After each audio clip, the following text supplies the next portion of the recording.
What's up, YouTube? Any mention that I make of jworg, Jehovah's Witnesses, their digital, online, or printed materials is done under the Copyright Disclaimer Copyright Act of 1976 for fair use for purposes such as criticism, news reporting, and teaching, research too, etc., etc. Peace. What's going on? It's been about a month. How is everybody doing? I'm glad I'm able to record again. Nothing stopped me except for getting my thoughts together to figure out what I wanted to talk about next. And because it is December 25th, the secular holiday, we have time off of work, so instead of spending it with our families and chilling, relaxing, let's go out in the ministry and disturb other families as they try to relax and take a breather. That's probably what we would have heard at meeting if I was still going or you guys were still going. There's this propaganda to get out in service on secular holidays and not be distracted by whatever they think will distract you and make you become evil by indulging the free time that you get from work, whatever. But I kind of find that although I don't really want to celebrate holidays, I do like the time because it gives you an opportunity to be with family, friends, people who haven't cast you aside or shunned you. I don't miss it. As a child, I didn't feel like I was losing or missing out on anything. I just felt like I'm going to be off of school or not at work, so that's great enough for me. Um, I feel like being a witness, a JW, a Jehovah's Witness, took like the opportunity for me to educate myself when I was especially young and to play sports when I was especially young. So I'm 40 right now. So maybe that plays into me not really. I don't want to say I've already said it, but I misspoke. I don't want to say I don't care about the holidays.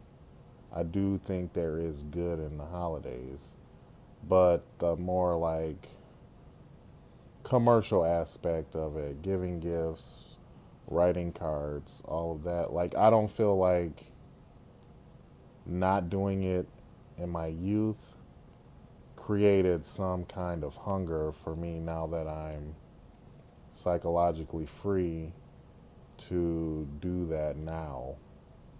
I feel like, fix my shirt, that I didn't miss out so much that now I can do that and I'll finally live my dreams of like wrapping gifts and having a Christmas tree. Like I don't miss that stuff. Or feel like I missed it, so now I should do it. I think if people do have those feelings that are now no longer cult minded, cult driven, controlled by the organization that way, if they feel like that, it makes sense to me. I think they should, or not they should, but if they do have that feeling, I think it's normal. I don't think there's an issue. I think you would feel or think that way. But I prefer Festivus, especially with dealing with the Watchtower, because you can greet, um, what is it called? you can air your grievances with Festivus. And the Watchtower, I do have some grievances to air with you. Um, Let me see here. I have some notes. Some of these, the first ones do come from a Watchtower in 2013, December 1st, page 14, entitled, Teach Your Children Jesus Christ. How should we remember him? So, what's ridiculous about this is, first of all, I don't know why I fell for this as a witness. Like, I don't think anyone based their Christianity as a whole or what they do as a Christian on the fact that Christmas exists. Like, I think, like, if Christmas was wiped out of everyone's minds, like, we didn't know it happened, or there was no legend of Christmas, I think Christianity would still be what it is. So why Watchtower wastes so much like energy and ink literally to like knock the legend of Christmas is kind of weird to me now that I think about it. Like, ultimately it means nothing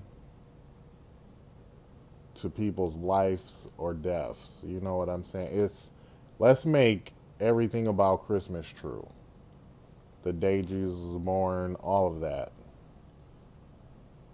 That's just the start of Jesus' life and what he would do for mankind. So if there was no pomp and circumstance or holiday about his birth, then Christianity would still be everything that it is. So I don't know why. Well, I know why they want you to like disown that. JWs want you to disown that way of Christian thinking and life and take on theirs. But really, let's say basketball was a religion. Sweating Christmas to this extent would be like saying Nesmith like didn't use a peach basket, he used like an apple barrel. Like, what does that matter to the NBA to this point in 2017? Like, it wouldn't change basketball at all to this point or at this point. Like, it's a void or mute argument to be like, it was never a peach basket, it was an apple barrel cut in half and painted blue. Like, who cares? Basketball is still like alive and well. Christianity is still alive and well, whether the Christmas part of it is exact or accurate. So maybe they sweat Christmas so much just so they can like put another lie out there that they think will discredit all of Christianity to a certain extent.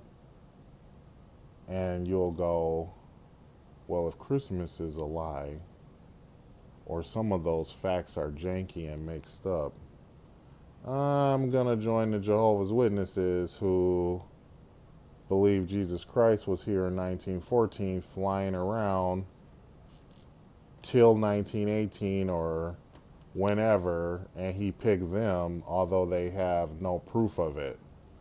Just like my one note right here. So they call Christmas in this article on JW Online, they refer to it as like a thing that sprouted from the seeds of paganism, which is anything that's not Christian based. Pagan sounds super bad, like almost insidious, but it's anything that's not from Christianity, which TVs didn't come from Christianity, and neither did like carpet or wallpaper. So you could call them pagan if you wanted, and then it'd sound like super devilish, and maybe people wouldn't watch TVs or something. But anyway, It says it's a celebration allegedly honoring the birth of Jesus, and it becomes an excuse for drunkenness and revelry.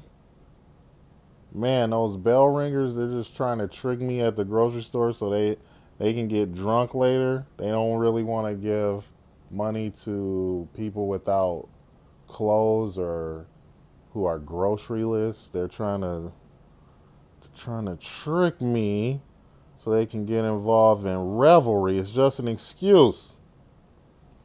The shopping mall becomes more popular than the church. I know like mad people who got up and went to church today. Families go deeply into debt buying presents. That's a choice. And people have also given Watchtower money they couldn't afford to give Watchtower because Watchtower makes this stupid argument that if you give what you have, Jesus will take care of you. And I know because I've done it. Like, I've been like, I don't get paid till this day. This is all I have right now. I'm going to give it to Watchtower. And God didn't like interfere or anything like that. I still got paid. Like I regularly was going to, but you shouldn't like make yourself broke, which is what they're saying over Christmas or over anything, right? Even if it is Watchtower, like why go broke over it? Children confuse myth with reality and Santa Claus with Jesus. I don't think that's true either. Like, kids are not like, so Christ didn't die on a cross, it was Santa Claus? And then he came back to life next year and he drove his sleigh. Or they go to the mall and they're like, so I'm going to sit on Jesus' lap because Santa's dead until next Christmas? Or is Jesus Santa? Or are they the same dude? Like, kids are not getting confused. This is just made up propaganda crap from Watchtower.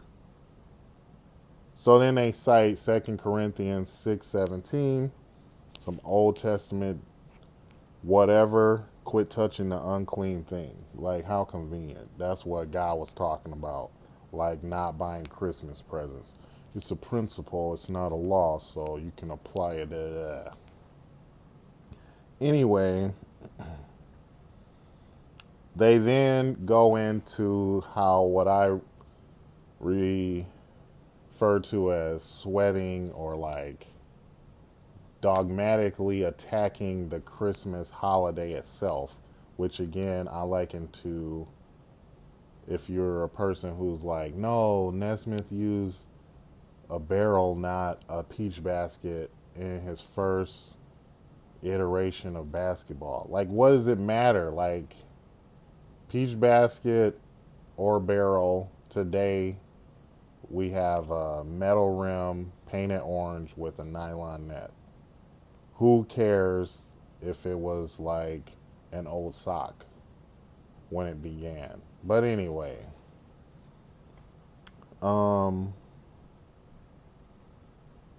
Matthew and Luke both chronicle the birth of Jesus. They talk about Jesus being born and visited by kings or wise men who were in reality astrologers, not royalty, and they are not numbered. That's the only true part about that, is they are not numbered in the scriptures. But let's go to the scriptures. Let's read in Matthew chapter 2. Well, we'll go on in chapter 1 first. Verse 24 and 25 concludes with Joseph waking from sleep. So it says, he did as the angel of the Lord commanded him. He took his wife, but knew her not until she had given birth to a son, and he called his name Jesus. So Joseph let her stay a virgin while she was pregnant, and then Jesus was born, and they called him Jesus. Well, the baby was born, they called him Jesus. Well, he was Jesus before he came out. So Jesus was born and they called him Jesus. Anyway, chapter 2 says the visit of the wise men. This is the English Standard Version, again, because it doesn't have the word Jehovah in it. Bring you a little closer. So, now after Jesus was born in Bethlehem in Judea in the days of Herod the king, behold, wise men from the east came to Jerusalem, saying, where is he who has been born King of the Jews? So they followed this star, took him to Bethlehem. They talked to Herod the king. He was like, man, I didn't know a baby was born. Jesus is here. Somebody. So he took his own counsel, Herod, and he summoned his wise men, or he summoned the wise men after that. And he said to them, what time did this star appear? He sent them on to Bethlehem because his own people were like, yeah, baby Jesus was born. You didn't know? He's in Bethlehem. So he tells the wise men, go ahead, search diligently for the child, and when you have found him, bring me word that I too may come and worship him. So they find Jesus, but they get this message from an angel. And he tells them in a dream, after they've delivered their gold, frankincense, and myrrh, they're warned in a dream not to return to Herod. They departed to their own country by another way. And then verse 13 starts with an angel telling Joseph in a dream to go a different way to register his family through Egypt so that Jesus wouldn't be killed. So these three, or unnumbered wise men, they don't appear in the Bible before this in any way. And once they go to their own land without visiting Herod again to tell him where exactly they found Jesus, they don't come up again in the Bible ever. So where is Watchtower getting this thought that they were astrologists? I don't know if that's even used in the Bible. Maybe when they burnt those magic books. I forget where that is, but the Live Forever book had that picture of the books on fire, the books of magic. But we know God in the Bible condemns astrology, and they're never referred to as astrologers. Maybe they were into astronomy, which is a totally different thing, right? So let's see, what is the difference?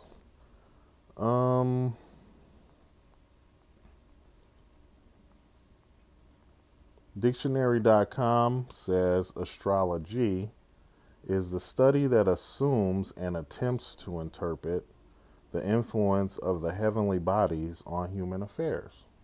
They're not referred to as astrologists. Astronomy is the science that deals with the material universe, what is tangible beyond the Earth's atmosphere. And they're not referred to as astronomists either. They're neither. They're just called wise men or kings. And then Watchtower's like, well, the Bible says Jesus was in the house, and when people set up these nativity scenes, Jesus is still in the manger. Again, who cares? It's peach basket versus apple barrel. That has no bearing on Christianity today.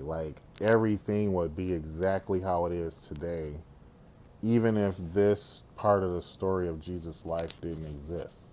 Christianity's whole crux or foundation is on the fact that Jesus did miracles and then died for every human. Whether they met him and he was like a teenager skateboarding, or he was this awesome new innovative tent maker, carpenter, none of that matters. All that matters is the stuff he did after he was an adult. So anyway, Watchtower uses this to try to like trick people into going, oh, my church is so whack. They said Jesus was a baby in a manger. He was really a toddler. I'm out of here. Sign me up for JW and sign my credit card up for automatic deposit donations. I want it all. So anyway, that's my rant about Christmas.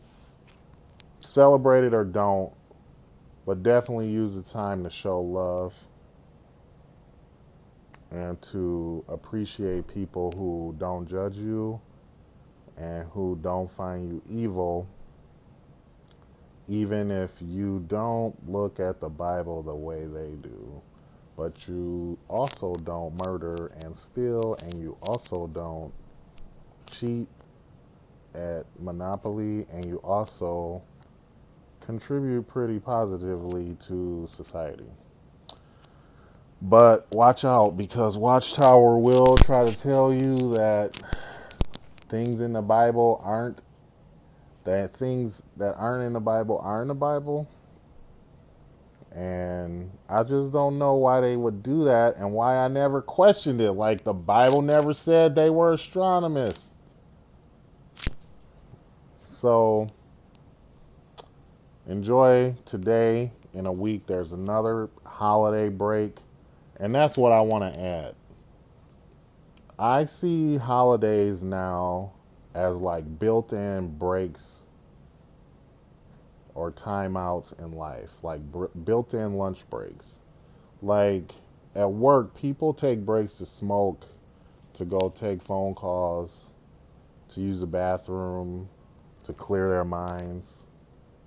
And these breaks aren't official breaks. Like there's no whistle or there's no like stoppage of work. But they still take these breaks.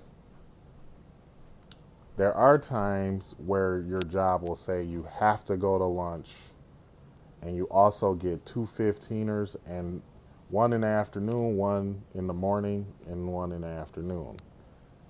But people do these cigarette breaks, these phone breaks, these coffee breaks, all of that stuff in these unofficial spaces.